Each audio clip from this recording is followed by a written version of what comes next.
I wasn't supposed to notice. The man in the corner booth had ordered his whiskey the same way for 3 nights straight. Neat, top shelf, no ice.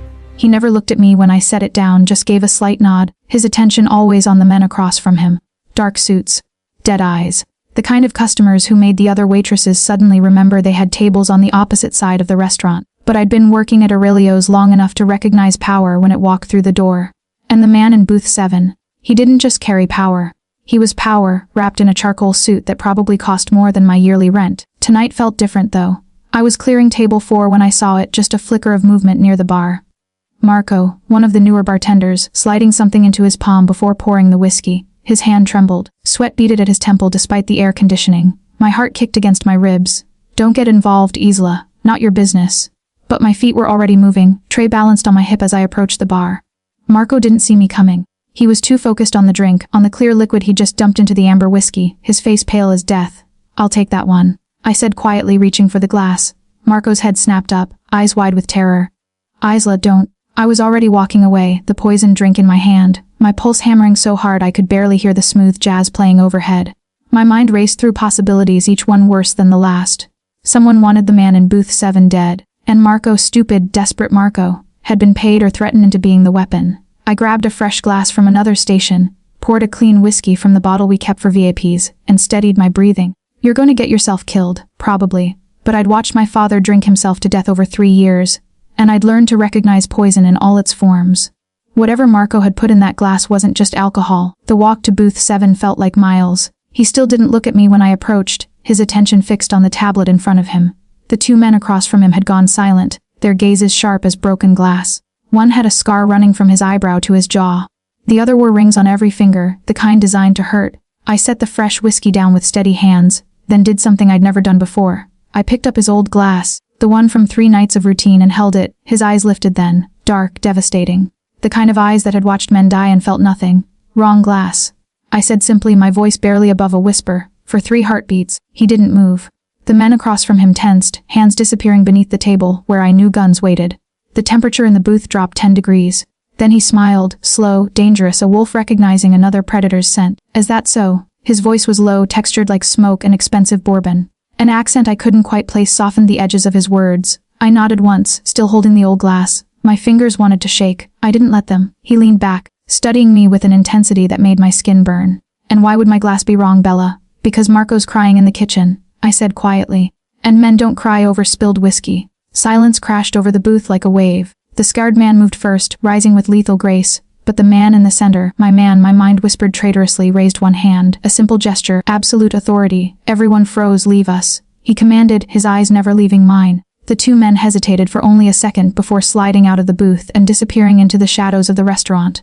I should have followed them. Should have set down the glass, walked away, forgotten this entire night. Instead, I stood there, trapped in his gaze like a butterfly pinned to velvet. Sit, he said. I'm working. Sit. Not a request. Never a request. My legs obeyed before my mind caught up, sliding into the booth across from him. He took the old glass from my hands, his fingers brushing mine, collused and warm, and lifted it to the light. Studied it, then set it down with the careful precision of a man who understood exactly how close he'd just come to death. You switched them, he said. Yes. Why? I met his eyes, refusing to look away even though every instinct screamed at me to run. Because watching someone die during my shift means paperwork. His mouth curved, not quite a smile, but something darker, something that made heat coil low in my belly. What's your name? Isla, he repeated, tasting each syllable like wine. Do you know who I am? No, a lie. Everyone in this neighborhood knew who ran Aurelio's, who owned half the city's underground, who made people disappear. Liar, he said softly, but there was approval in his voice. You're afraid of me, yes, yet you saved my life. I saved myself a health code violation. This time he did smile, and it transformed his face from devastating to catastrophic. You're either very brave or very stupid, Isla. Can't I be both? He laughed then, a real laugh, low and genuine, and the sound did something dangerous to my heart. Then his phone buzzed. He glanced down and every trace of warmth vanished from his expression. When his eyes lifted back to mine, they were cold. Calculating. The wolf was gone. The killer had returned. Go home, he said quietly. Pack a bag. Don't tell anyone where you're going. Ice flooded my veins. What? Whoever paid Marco knows you interfered. He stood, buttoning his suit jacket with practiced ease. That makes you a liability. And liabilities? He paused, something flickering in his dark eyes. Don't usually survive the night. My breath caught. He pulled out his phone, typed something, then looked at me one last time. A car will be outside in 5 minutes. Get in it, or die here. Your choice, Bella." Then he walked away, his guards materializing from shadows to flank him, and I was left alone in the booth with a poisoned glass of whiskey and the terrifying realization that my entire life had just shattered. 4.5 minutes later, I was sitting in the back of a black Mercedes, watching my apartment building disappear in the rearview mirror, and I still didn't know his name. The drive took 40 minutes and felt like hours. The driver never spoke, never looked back, just guided the Mercedes through the city's glittering streets until the buildings gave way to trees. And the trees gave way to iron gates that opened silently as we approached. I'd seen wealth before. Aurelio's catered to the city's elite. But this wasn't wealth, this was empire. The estate stretched across what had to be acres of manicured grounds, lit by subtle landscape lighting that made everything look like a film set. The main house loomed ahead, all stone and glass and old-world architecture mixed with modern security. Cameras, guards, dogs that looked more wolf than pet. "What the hell have you gotten yourself into, Isla?" The car stopped beneath a covered entrance. My door opened before I could reach for the handle, and a woman in her 50s stood waiting, her silver hair pulled back in an elegant twist, her eyes sharp with assessment. "Miss Reyes," she said with a slight accent, Italian, I thought. "I'm Alina. I manage the household. Please come with me." I followed because what else could I do? Run. I was 40 minutes from the city, surrounded by guards, and apparently on someone's hit list. Great life choices, Isla. Really stellar. Inside, the house was even more intimidating. Marble floors, crystal chandeliers. Art that probably cost more than my entire existence. But there was warmth too, fresh flowers in vases, the scent of something cooking. Lived in elegance rather than sterile perfection. Elena led me up a curved staircase and down a hallway lined with closed doors. She stopped at one, pushed it open, and gestured inside. "Your room. Bathroom through that door. Clothes in the closet should fit, we estimated your size. If you need anything, there's a phone on the nightstand. Dial 0. I stepped inside, stunned. The room was beautiful, cream and gold, with a 4-poster bed that looked like a cloud and windows overlooking the gardens. A far cry from my studio apartment with its broken heater and neighbors who fought at 2 a.m. "Wait," I said, turning to Alina. "Why am I here? What's happening?" Her expression softened slightly. "You're safe, that's what matters. Signor Dante will explain everything tomorrow." "Signor Dante," I repeated. "Finally, a name. Yes, rest now. You've had a difficult evening." She left before I could ask anything else, the door clicking shut with an expensive final sound. I stood there for a long moment, then walked to the windows. The grounds stretched endlessly, beautiful and terrifying. A gilded cage. I should have been afraid. I was afraid. But underneath the fear was something else, a strange electric awareness. The memory of dark eyes studying me. A voice like smoke. The way he'd looked at me when I'd called him a liar. "You're losing it. He's a criminal. A killer. And you just let him bring you to his estate like some kind of..." I cut off that thought, yanked the curtains closed, and sat on the bed. The sheets were silk. Of course they were. I didn't sleep. How could I? Every creak of the house made me jump. Every shadow seemed to hold threats. I kept thinking about Marco, wondering if he was still alive or if he'd become another cautionary tale whispered in the restaurant's kitchen. Wondering if I'd be next. When dawn finally crept through the curtains, I gave up on rest and showered in the bathroom that was bigger than my entire apartment. Found clothes in the closet exactly as Elena had promised. Jeans that fit perfectly, a soft cashmere sweater, even undergarments in my size. How did they? I didn't want to know. By the time I ventured downstairs, following the scent of coffee and fresh bread, the house had come alive. Staff moved efficiently through hallways. Voices murmured from distant rooms. Outside, I glimpsed guards changing shifts. I found the kitchen, an enormous space of marble and stainless steel where Elena stood directing 2 younger women in preparing breakfast. "I, Miss Reyes. Coffee, please." "And it's just Isla." She smiled, poured me a cup from an espresso machine that probably cost more than my car, and gestured to a small table by the windows. "Sit. Signor Dante will join you shortly." My stomach flipped. I sat, cradling the coffee, watching the sun paint gold across the gardens. It was beautiful here, peaceful, the kind of place people dreamed about, and I was a prisoner. "You didn't touch the food." His voice came from behind me, that same low, textured tone that had haunted my sleepless night. I turned and there he was, dressed more casually now in dark slacks and a white shirt rolled to his elbows, revealing forearms marked with scars and ink I couldn't quite make out. "Dante." He moved like water, like violence barely contained, and sat across from me without waiting for an invitation. "I'm not hungry," I said. "Liar." He pushed a plate of pastries toward me. "You're terrified, angry, and confused. But you're also starving. I can hear your stomach from here." Heat flooded my cheeks. He was right. I hadn't eaten since my shift started yesterday, and my body was staging a rebellion. I took a pastry. Some kind of chocolate croissant that probably had a French name I couldn't pronounce, and bit into it. Flaky. Perfect. Delicious. I hated that I enjoyed it. "Why am I here?" I asked around the mouthful. Dante leaned back, studying me with those devastating dark eyes. "Because you saved my life. And because the people who tried to kill me now want you dead. So I'm just, staying here forever, until I find them." His voice went cold. "Until I make sure they never touch you." I don't need your protection, no. He tilted his head. Tell me, Isla. Do you know how to shoot a gun? Fight off multiple attackers, disappear without a trace? I said nothing. I didn't think so. He stood and somehow the kitchen felt smaller with him looming over me. You're in my world now, Bella. And in my world, I keep what's mine safe. I'm not yours. He leaned down, his hands bracing on the table on either side of me, caging me in. Close enough that I could smell his cologne, cedar and smoke and something dark. You became mine the moment you switched that glass, he whispered. Then he was gone, leaving me trembling in my chair, the taste of chocolate and danger on my tongue.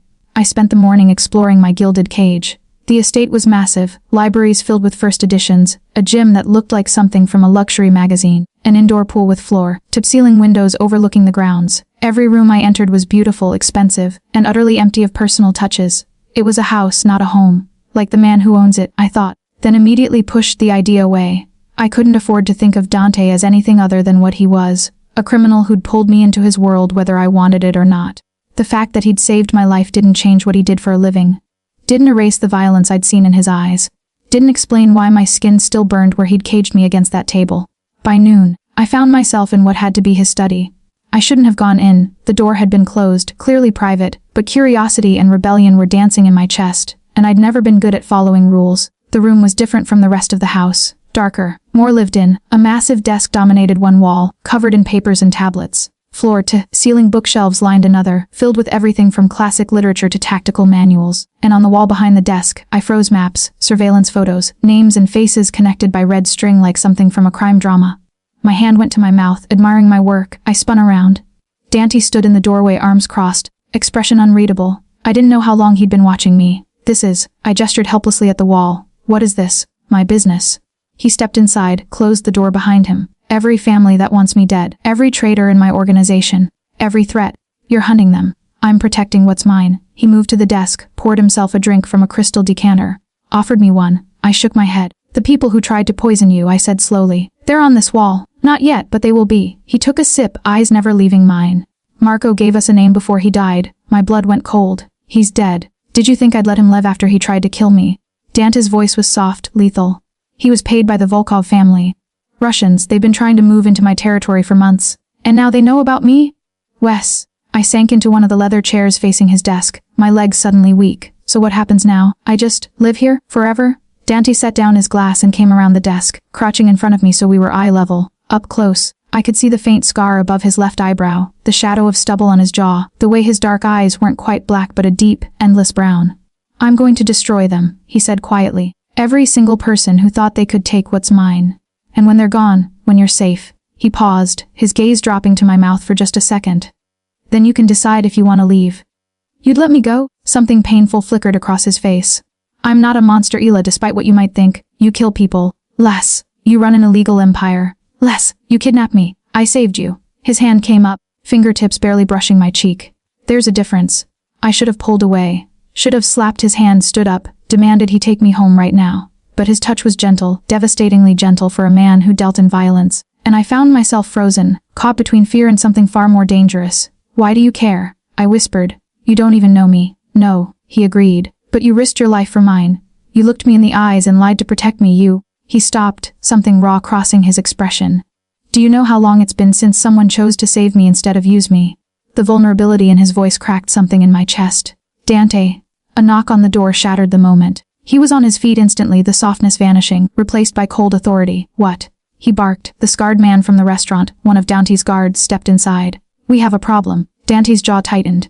How bad? They hit one of our clubs. 3 dead and... The guard's eyes flicked to me. They left a message. Show me. The guard pulled out his phone, turned it toward us.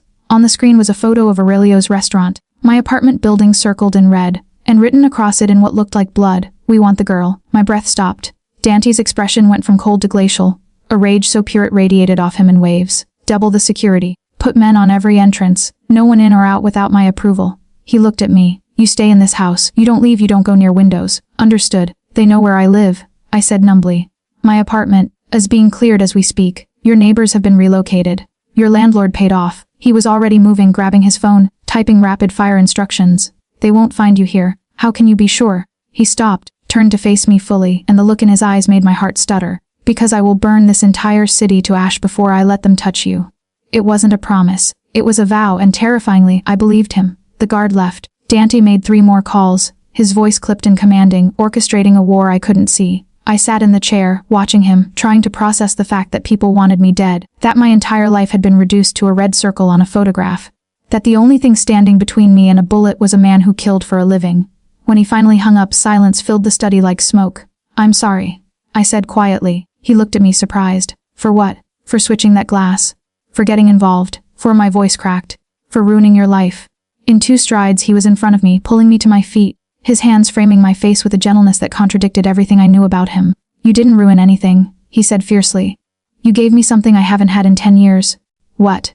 A reason to care if I live or die." Then his mouth was on mine. I should have pushed him away. Every logical part of my brain screamed at me to stop, to remember who he was, what he did. But logic had no place in the heat of his mouth on mine. The way his hands cradled my face like I was something precious instead of a complication in his violent world. Dante kissed like he did everything else, with absolute control and devastating intensity. His lips moved against mine, coaxing, commanding, and I found myself responding despite every warning bell in my head. My hands fisted in his shirt, holding on as if he were the only solid thing in a world that had tilted sideways. When he finally pulled back, we were both breathing hard, and his eyes had gone dark with something that made heat pool low in my belly. "That was," I started, "a mistake," he finished, but he didn't let me go. His thumb traced my bottom lip, his gaze following the movement like a man starving. "I shouldn't have done that." "No, you shouldn't have. But I'm not sorry. You should be." "I know." He stepped back then, putting distance between us, and I hated how cold I felt without his touch. "But I'm not a good man, Isla. I thought you understood that." "I do." My voice came out steadier than I felt. "That's why this can't happen again." Something painful flashed across his face, but he nodded. "You're right, it won't." He turned away, moving back to his desk, his shoulders tense. "Elena will bring dinner to your room. Stay there tonight. It's safer?" "I'm not a prisoner." "No." He looked back at me, and the raw honesty in his eyes stole my breath. "You're the one thing in this house I can't afford to lose. There's a difference." Before I could respond, he was gone, leaving me alone in his study with the taste of him still on my lips and my heart pounding against my ribs. Dinner came at 7. Elena with a tray of pasta that smelled like heaven and a sympathetic smile that told me she knew exactly what had happened in that study. "He's not usually like this," she said, setting the tray on the small table by the window. "Like what?" I asked, even though I knew, unsettled. She smoothed an invisible wrinkle from the tablecloth. "I've worked for Signor Dane for 8 years. I've seen him negotiate with monsters, survive assassination attempts, lose people he cared about. Nothing shakes him. And now he paces the hallways at night, checks the security feeds every hour, cancels meetings to make sure you're safe." She met my eyes. "You've shaken him, Miss Isla. And for a man like him, that's more dangerous than any bullet." After she left, I picked at the pasta, my appetite gone. Through the window I could see the grounds lit up like daylight, guards patrolling in pairs, their silhouettes sharp against the darkness. All of this, the security, the isolation, the war being waged, was because of me, because I'd switched a glass. "You should regret it," I told myself. "You should wish you just walked away." But I didn't, and that terrified me more than anything else. Midnight found me prowling my room like a caged animal, too wired to sleep, too afraid to venture out. I'd changed into the silk pajamas someone had thoughtfully provided, another reminder that my life was no longer my own, and was contemplating reading one of the books on the shelf when I heard it. Music, faint, classical, drifting from somewhere deeper in the house. My curiosity won out over caution. I slipped into the hallway, following the sound through corridors I hadn't explored, past closed doors and darkened rooms, until I found the source. A door slightly ajar, warm light spilling through the crack. I shouldn't have looked, but I did. The room was some kind of private lounge, leather couches, a fireplace, shelves of liquor that probably cost more than most cars. And in the center, Dandy stood at a piano, his fingers moving over the keys with a grace that seemed impossible for a man whose hands had killed. He'd changed too, dark sleep pants and nothing else, revealing a torso marked with scars that told stories of violence survived. Tattoos wound across his ribs, his shoulders, imagery I couldn't quite make out from this distance. The music was beautiful, haunting. Something classical I didn't recognize, but that made my chest ache with its melancholy. I must have made a sound, because his hands stilled on the keys and his head turned toward the door. "Come in, Isla. I know you're there." Caught, I pushed the door open fully and stepped inside. I heard music. Couldn't sleep. No. He gestured to the couch. Neither could I. I sat, tucking my legs under me, watching as he turned back to the piano. His fingers found the keys again, playing something softer now, almost tentative. "I didn't know you played," I said. "My mother taught me." Before, he stopped, his jaw tightening. "A long time ago. It's beautiful. It's the only thing I do that doesn't involve blood." His hands moved through a complex passage, the notes cascading like water. I should have given it up years ago. "Monsters don't play piano." "You're not a monster. You don't know what I've done." "No," I agreed. But I know what you're doing. Protecting someone you barely know because it's the right thing to do." He laughed, but there was no humor in it. "The right thing to do would have been to pay you off and disappear. Instead, I brought you into my home, made you a target." His hands crashed down on the keys, the discordant sound making me flinch. "I'm selfish, Isla. I wanted you close." "Why?" He stood, crossed to the liquor cabinet, poured himself whiskey with shaking hands. I'd never seen him anything but controlled. This vulnerability was like watching a statue crack. "Because you looked at me like I was worth saving," he said quietly, "and I haven't felt worth saving in a very long time." My heart broke for him then, this beautiful, broken man who ran an empire but couldn't escape his own demons. I stood cross to him, took the glass from his hands and set it aside. He watched me with wary eyes, a predator unsure if he was about to be hurt. "You are worth saving," I whispered. "Even if you don't believe it." "Isla." I rose on my toes and kissed him. Not like he'd kissed me earlier, not commanding or controlled. This was soft, gentle. A promise instead of a demand. When I pulled back, his eyes were closed, his expression raw. "Go back to your room," he said, his voice rough. "Before I do something we'll both regret." "What if I don't want to? Then I'm an even worse man than I thought." But his hands came up, cradling my face, his thumbs brushing my cheekbones. "Because I want nothing more than to keep you here, and that makes you more dangerous than any rival family. Dante, please.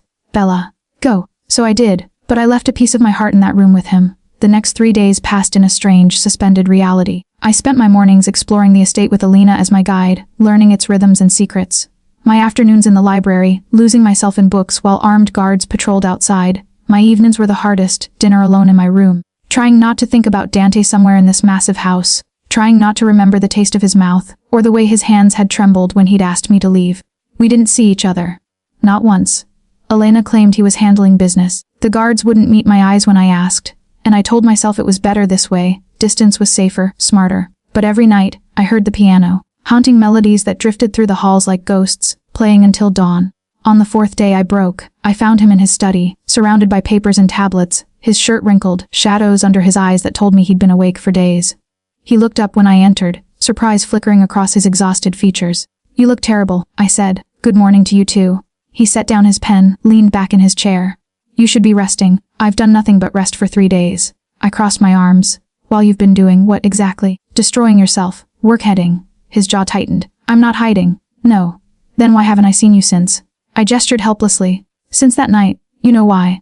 "Because you kissed me." "Because I wanted to do more than kiss you." His voice went low, dangerous. "Because every time I close my eyes I see you in that study, looking at me like I'm worth something. And it's killing me, Isla, because I know what I am. What I do, and you deserve better than a man with blood on his hands. Don't I get a say in what I deserve?" "No." He stood, came around the desk. "Because you're not thinking clearly. You're scared, isolated, dependent on me for protection. It's not real. What you're feeling, it's just... Don't you dare tell me what I'm feeling." I interrupted, anger flooding through me. "I'm not some fragile thing that needs you to make my decisions. I switched that glass because I chose to. I kissed you because I chose to. And if I'm standing here now, it's because I choose to be. Isla, I see you, Dante. Not just the monster you think you are. I see the man who plays piano in the middle of the night, who has nightmares he won't talk about, who protected me when he could have just paid me off and walked away." I stepped closer, tilting my head back to meet his eyes. "So don't hide from me. Don't pretend this is just Stockholm Syndrome or fear or whatever excuse you've convinced yourself of." For a long moment he just stared at me, something breaking behind his eyes. Then his phone rang. He ignored it. It rang again, and again. "Answer it," I said quietly. He did, his gaze never leaving mine. "What?" A pause. His expression went cold. When another pause. "I'm on my way." He hung up, and the man who'd been vulnerable seconds ago disappeared, replaced by the leader, the killer. "What happened?" I asked. "The Volkas just hit another one of my properties. A warehouse on the east side." He was already moving, grabbing his jacket, checking a gun I hadn't noticed holstered at his side. "For men dead." They left another message. What did it say? He stopped at the door, looked back at me, and I saw fear in his eyes for the first time. "They know you're here." Ice flooded my veins. "How?" "I don't know. But we're moving you." He pulled out his phone, started typing. "There's a safe house across the..." "No." He looked up, startled. "Excuse me." I said no. "I'm not running anymore." I straightened my shoulders, met his gaze head on. "You said I'm in your world now. That I'm yours to protect, fine. Then teach me how to protect myself." "Absolutely not." "Why?" "Because I'm a woman. Because I'm weak. Because if something happened to you, I'd lose what little humanity I have left." His voice cracked on the last word. "Don't you understand, Isla? You're not just some responsibility. You're..." "What?" I demanded. "What am I?" He crossed the room in 3 strides, grabbed my face, and kissed me hard, desperate, consuming like a man drowning and I was air. When he pulled back, we were both shaking. You're the first thing I've wanted to keep in 10 years. He whispered against my lips, and I'm terrified I'm gonna break you. Then teach me not to break. For 3 heartbeats he hesitated, then fine. But we do this my way. Deal. And Isla. His thumb traced my jaw. When this is over, when you're safe and you can leave. If you still want me, I'm yours. But if you walk away, I won't stop you. Why would I walk away? Because, he said softly, you're about to see exactly what kind of man I really am. 20 minutes later, I stood in the estate's private shooting range, the weight of a Glock in my hand, Dante behind me adjusting my stance, feet shoulder, width apart. He instructed, his voice clinical now, professional. But his hands on my hips were gentle. Relax your shoulders, you're too tense. Someone's trying to kill me. I'm allowed to be tense. Not if you want to survive. He stepped closer, his chest against my back, his arms coming around to adjust my grip on the gun. Bream. Squeeze the trigger, don't pull. I did as he said, and the gun kicked in my hands, the shot going wide of the target. Again. We practiced for an hour, Dante patient and meticulous, until my arms ached and my ears rang despite the protection. But my shots were getting better, tighter. Good, he said finally. You're a natural. I shot a paper target. I'm hardly an assassin. His expression went dark. You'll never have to be. That's my job. Dante? The door to the range burst open. The scarred guard, I'd learned his name was Luca, stood there breathing hard. Boss, we found him. The Volkov lieutenant who gave the order. Dante's entire demeanor changed, violence radiating off him in waves. Warehouse on 5th. He's alone? Good. Dante turned to me. Stay here. Luca will. I'm coming with you. Absolutely not. You said this was your world, that I needed to understand it. I set down the gun, met his eyes. Show me. He stared at me for a long moment, something like pride and pain mixing in his expression. You don't know what you're asking. Then show me. Finally he nodded. Get in the car. The warehouse reeked of rust and old blood. I stayed behind Dante as we entered, flanked by Luca and 3 other guards whose names I didn't know.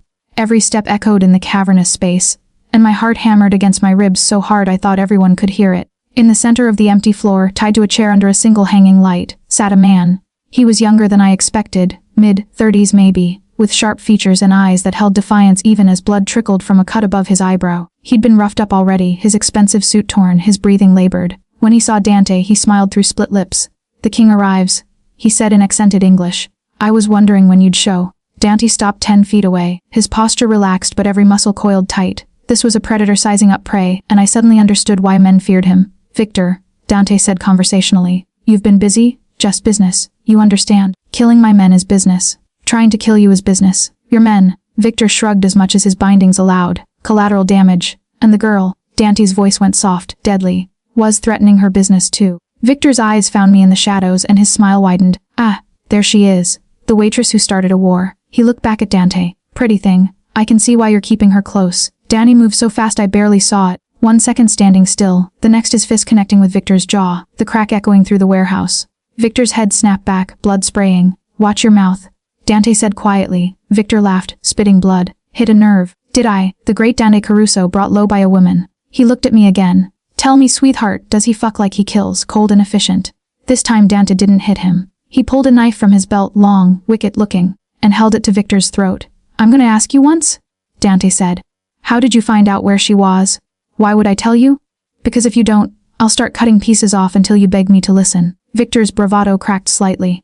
You won't. You're too controlled too. The knife moved, and Victor screamed. I gasped, turning away, but Dante's voice stopped me. Watch, he commanded. Not to Victor. To me, I forced myself to turn back. To see the blood, the pain, the absolute control in Dante's expression as he carved his answer from a man's flesh. I'll ask again. Dante said, his voice never rising. How did you know? Victor was crying now, all pretense gone. A guard. One of yours, he told us where to look. Dante went still. Name. I don't know his name. Dark hair, scar on his hand. I saw Dante's jaw tighten, recognition flashing across his face. He knew exactly who Victor meant. Where is he now? Dead. My boss killed him after he gave us the information. Loose ends, you know. Dante nodded slowly, then looked at Luca. Get him cleaned up. Make sure he lives long enough to send a message to the Volkov family. What message? Victor gasped. Dante leaned close, his voice a whisper that somehow carried through the entire warehouse. That if they come near what's mine again, I'll burn their organization to the ground and dance on the ashes. Then he turned, grabbed my arm gently and led me out. I threw up the moment we were outside, my stomach heaving, Dante's hand steady on my back as I emptied myself onto the gravel. I'm sorry, he said quietly. You shouldn't have seen that. You warned me. I wiped my mouth with shaking hands. I asked to come. You did. He handed me a handkerchief, expensive linen that I hated ruining with my spit and tears. Do you understand now what I am? I straightened, met his eyes, saw the fear there, fear that I'd run, that I'd finally see him as the monster he believed himself to be. Yes, I said. I understand. Something broke in his expression. Then you know we can't. I understand that you're dangerous, that you hurt people, that you live in a world where violence is currency. I stepped closer. But I also understand that you did that to protect me, that every choice you make, every terrible thing you do, is to keep people safe. That doesn't make it right. But it makes you human. He stared at me like I'd spoken a foreign language. How can you still look at me like that? Like what? Like I'm worth saving. I reached up, touched his face, felt him tremble under my palm. Because you are, and because someone needs to see past the monster to the man underneath. Isla, take me home. I whispered. Please. He did. The drive back was silent, Dante's hand finding mine in the dark, gripping tight like I was the only thing anchoring him to humanity. When we reached the estate, he walked me to my room, but stopped at the door. I have to deal with the traitor in my organization, he said. Find out who else might have been compromised. I know. Will you? He stopped, something vulnerable crossing his face. Will you still be here tomorrow? I could have left. Could have asked him to arrange my exit right then, to set me up somewhere safe and far away from this world of blood and violence. Instead, I went on my toes and kissed him soft, brief a promise. I'll be here.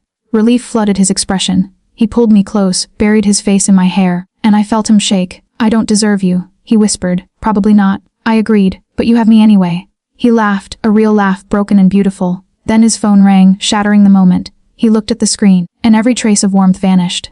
I asked. The Volkovs just declared war. He met my eyes and I saw the killer surface. This ends tonight. Dante, stay in this house. Don't leave your room. I'll have guards stationed outside. He kissed my forehead, gentle despite the violence thrumming through him. I'll come back to you. I promise. Then he was gone, and I was alone with the echo of gunfire and the taste of his promise on my lips. The house felt like a tomb. I paced my room for hours, listening to the sounds of preparation outside my door. Guards mobilizing, weapons being distributed, the low murmur of strategy being discussed. Elena had brought dinner and tried to comfort me, but even her steady presence couldn't ease the knot of fear in my chest. Dante was going to war, and I was locked in a gilded room while he risked everything. Around midnight, the house fell silent, too silent, the kind of quiet that preceded storms. I was standing at the window, watching the grounds when I saw them, shadows moving along the perimeter. Too many of them, too coordinated, my breath caught. The Volkovs hadn't waited for Dante to come to them. They'd brought the war here. I ran to the door, yanked it open, expecting to see guards. The hallway was empty. No. I grabbed my phone, dialed Dante's number with shaking hands. It went straight to voicemail. Dante, they're here. The estate is. An explosion rocked the house. The windows blew inward, glass shattering, and I dove to the floor as debris rained down. My ears rang. Smoke filled the room. I could hear screaming from somewhere in the house, gunfire erupting like thunder. I had to move. The gun Dante had taught me to shoot was in the study. He'd insisted I know where the weapons were kept. If I could reach it, another explosion. Closer this time, I crawled toward the door, my hands cut by glass, my heart hammering. Made it to the hallway. Smoke everywhere. The emergency lights cast everything in hellish red. Isla, I spun. Elena was running toward me, her silver hair wild. Her eyes panicked. We have to get you out of here! Where are the guards? Fighting at the perimeter. They breached the south wall. There's too many of them. Where's Dante? On his way back. But, she grabbed my arm. There's a safe room. Underground, come on. We ran through smoke-filled corridors, past rooms that were burning, past bodies of guards I'd seen just that morning. My stomach churned, but I forced myself to keep moving. We were almost to the stairs leading down when they appeared. 3 men. Russian accents. Guns drawn. Elena shoved me behind her. Run. I'm not leaving you. The gunfire was deafening. Elena fell. I screamed, dropping to my knees beside her, my hands useless against the blood blooming across her chest. Go, she gasped. Safe room. Code is, she coughed, blood on her lips. His mother's birthday. February 14th. Elena, one of the men grabbed me, yanked me up. I fought, screaming, kicking everything Dante had taught me flying out of my head in blind panic. Then gunfire. The man holding me dropped, his grip going slack. I scrambled back, saw Luca standing there, his gun smoking, his face grim. Move, he shouted. We ran, down the stairs, through a corridor I'd never seen, to a steel door that looked like it could survive a nuclear blast. I punched in the code with trembling fingers, Yotadri 14, and the door hissed open. Get inside, Luca commanded. Lock it behind me. Don't open it for anyone except. A shot rang out. Luca fell forward and I caught him, his weight nearly taking me down. No, please. Lock the door. He gurgled, blood bubbling at his lips. He's coming. Boss is coming. Then his eyes went blank. I dragged him inside, my strength born of pure terror, and slammed the door shut. The lock engaged with a heavy thunk, sealing me in. The safe room was small concrete, filled with supplies and weapons. A bank of monitors showed different views of the estate, and what I saw made my blood freeze. Carnage, bodies everywhere. The main house burning, and in the driveway a fleet of black vehicles, men pouring out, armed to the teeth. On one monitor, I saw him, Dante. He'd just arrived and he was a force of nature, moving through enemies like death itself, his gun an extension of his body. Every shot precise, lethal. I watched him fight, saw the moment he realized the house was breached, saw the absolute fury that crossed his face. He was trying to reach me. And he was outnumbered. On another monitor, I saw them, a group of men making their way toward the safe room's entrance. They knew where I was. I looked around wildly, saw the arsenal on the wall, grabbed the Glock Dante had taught me to use. My hands were shaking so badly I could barely load it. Breathe, aim. Squeeze, don't pull. His voice in my head, steady, commanding. The door shuddered under impact. They were trying to breach it. I raised the gun, pointed it at the door, and waited. The impacts came harder. Faster. The steel was strong, but nothing was unbreakable. On the monitor, Dante was fighting his way through the house, leaving a trail of bodies. But there were so many. Too many. Please, I prayed to a god I wasn't sure I believed in. Please let him make it.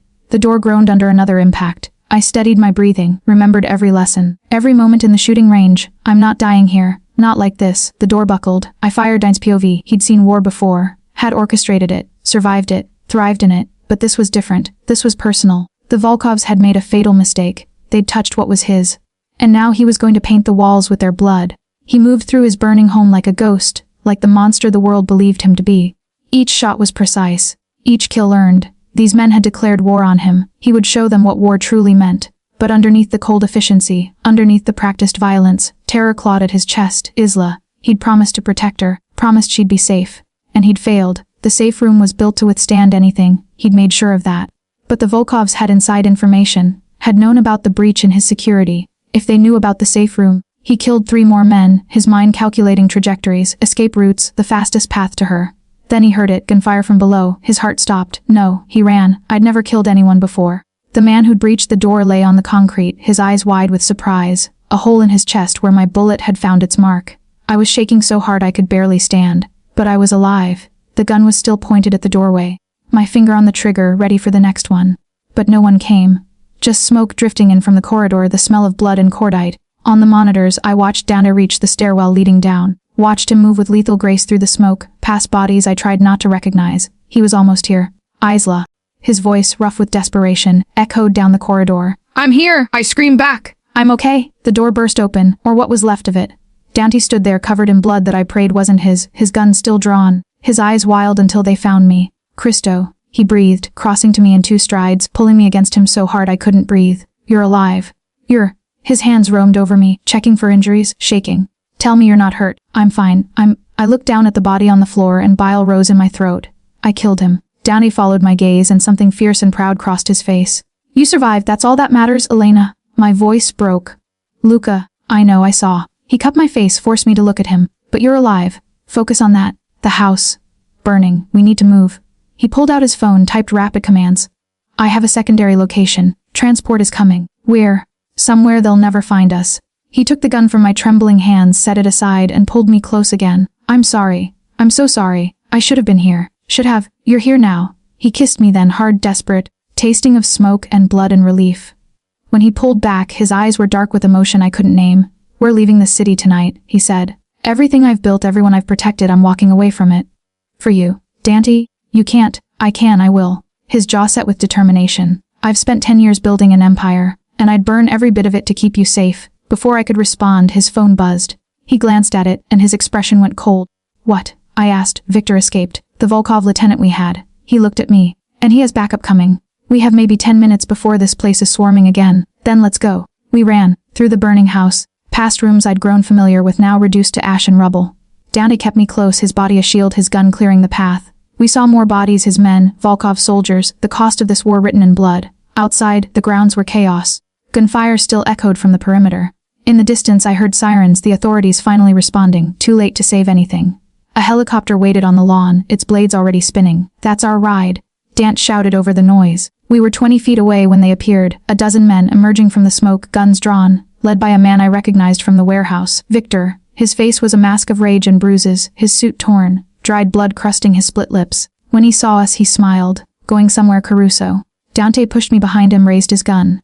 Walk away, Victor. This doesn't have to end with you dead. No, you've already killed half my men, destroyed my reputation. You think I'm just gonna let you leave? Victor's gun pointed directly at us. The girl dies first. I want you to watch. Time seemed to slow. I saw Danny's finger tighten on the trigger. Saw Victor's men raise their weapons. Saw the helicopter behind us, freedom so close. Saw the impossible choice written across Dante's face, then bang, not from Dante's gun. From somewhere to our left, Victor stumbled, blood blooming from his shoulder. His men spun, looking for the shooter, and from the smoke emerged someone I never expected to see. A woman, tall, elegant, armed with a rifle that looked military grade. Dark hair pulled back in a severe bun, eyes like ice. Really, Fratello, she said in accented English, her voice dripping with disdain. You were gonna run without even calling me. Dante's jaw dropped. Gabriella, who else would save your stupid ass? She fired again, taking out one of Victor's men with casual precision. Now get to the helicopter before I change my mind about helping. Dante grabbed my hand and ran. Behind us, Gabriella provided cover, her shots surgical perfect. Victor and his men scrambled for cover, their advantage evaporating. We reached the helicopter and Dante hauled me inside, then turned back. Gabby. She sprinted across the lawn, firing over her shoulder, and dove into the helicopter just as it lifted off the ground. Gunfire pinged off the hull, but we were rising, the burning estate falling away beneath us. I was pressed against Dante, both of us breathing hard, and he was staring at the woman across from us like he'd seen a ghost. You're supposed to be in Rome, he said. And you're supposed to be smart enough not to start a war without backup. Gabriella's ice blue eyes slid to me, assessing cold. This is her. The waitress worth destroying everything you've built. Gabi, she better be worth it, Dante. Because you just lost your empire. Dante pulled me closer, his arm around my shoulders. She is. Gabriella studied me for a long moment, then smiled, sharp, dangerous. We'll see. And as the helicopter carried us away from the flames, from the bodies, from everything Dante had known, I realized that I'd just entered an entirely new world. One where the monsters had names and family. The safe house was a villa on the coast, 2 hours from the city, hidden behind gates and security that made the estate look amateur. We arrived at dawn, exhausted, covered in ash and blood, and Gabriella, Dante's sister I'd learned during the flight, immediately took charge. You, she pointed at me. Shower, clean clothes in the east bedroom. You, she turned to Dante, with me. We need to talk about the clusterfuck you've created. Gabby, now Dante. They disappeared into another room, voices rising in rapid Italian that I couldn't follow. I stood there, shell-shocked, until a housekeeper appeared and gently guided me upstairs. The shower was long and hot, washing away blood I hadn't realized was on me. When I finally emerged, clean clothes waited as promised, expensive, perfectly sized. I was starting to recognize the pattern. I found them on the terrace overlooking the sea. Gabriella smoking a cigarette while Dante stared out at the water, his expression haunted. You can't go back, Gabriella was saying. You understand that, yes. The Volkovs have declared open war. Your allies in the city are already choosing sides. You walk back into that, you're a dead man, no. So what's the plan? Hide here forever. Retire to a beach somewhere and pretend you're not Dante Caruso. If that's what it takes. Gabriella laughed, harsh and sharp. For her, you'd give up everything. Yes. She took a long drag on her cigarette, then noticed me standing in the doorway. Well, at least she cleans up nice. I stepped onto the terrace, refusing to be intimidated by this ice queen who'd saved our lives. Thank you. For what you did. Don't thank me yet. You've made my brother weak. But her eyes softened slightly. Though I suppose if someone was going to do it, better it be a woman with the courage to switch a poison drink. You know about that. I know everything about my brother's life, including the fact that he hasn't cared about anyone since our mother died. She stubbed out her cigarette. You must be quite something to break through those walls. I didn't mean to. No one ever does. She glanced at Dante. I'll give you two some privacy. But Dante, we need to decide what happens next, and soon. She left, and I was alone with Dante for the first time since the chaos. Your sister is terrifying, I said. She's the only family I have left. He turned to face me, and in the morning light I could see the full extent of his exhaustion, shadows under his eyes, lines of stress around his mouth. I'm sorry. For all of this. You keep apologizing, because I keep putting you in danger. I crossed to him, took his hands. You also keep saving my life. Barely. His voice cracked. If I'd been 5 minutes later? But you weren't. Elena and Luca are dead because of me. Because I brought you into this world. No. I squeezed his hands. They're dead because evil men made evil choices. That's not on you. Everything is on me. Every decision, every consequence. He pulled away, began pacing the terrace. I built an empire on blood and fear. Convinced myself it was necessary, that I was protecting people. But in the end, all I did was create more enemies. More death. So what are you saying? He stopped, looked at me with eyes full of pain. I'm saying maybe Gabriella is right. Maybe I should disappear. Start over somewhere far from all this. Alone. He hesitated. That depends. On what? On whether you still want to be here when you've had time to think. To process what happened. What you did. His voice went soft. You killed a man tonight, Isla. That doesn't just go away. He was right. The weight of it sat in my chest like a stone. Every time I closed my eyes I saw the man's face, the surprise as he died. But underneath the horror was something else. Relief. Because it had been him or me. And I'd chosen me. I'm not okay, I said quietly. I don't know if I'll ever be okay with what happened. With what I did. I moved closer to him. But I'm here. I'm alive. And I choose to be alive with you rather than safe without you. Isla, I love you. The words fell between us like stones into water, ripples spreading. Dante stared at me, stunned. You don't, I love you. I repeated, firmer this time. I love the man who plays piano in the middle of the night, who protected me when he could have walked away, who was willing to burn his entire empire to keep me safe. I cupped his face.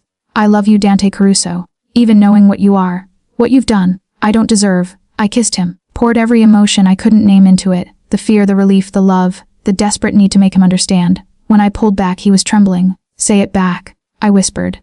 If you feel it, say it. For a long moment, he just looked at me, something breaking and reforming behind his eyes. Then, I love you. Dio, I love you so much it terrifies me. He kissed me again, deeper this time, and I felt the shift between us, from protector and protected to something equal, something chosen.